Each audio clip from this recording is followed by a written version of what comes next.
So that's going to be a game changer in my opinion. So let's go ahead and see if this works. This is the first test we're giving it, using pretty much all the code, with a couple of tweaks, just bringing in my API keys and whatnot, using all the code that has been suggested by OpenAI. And the first test is, can it show us the symbol, can it show us the current price, and can it show us the SMA 20? You know what? Let's go ahead and run it. I could have even said, hey, show me that. Okay, so look at this. It says the symbol does not exist.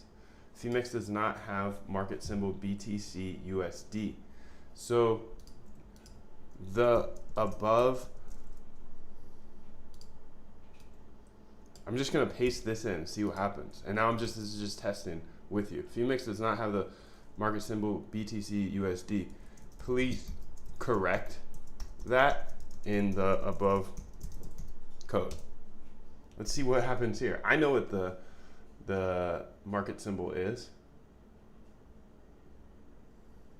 but let's see if OpenAI does.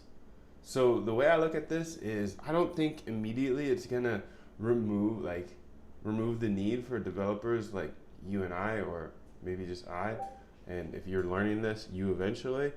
But I think as a developer, this is gonna speed things up a lot.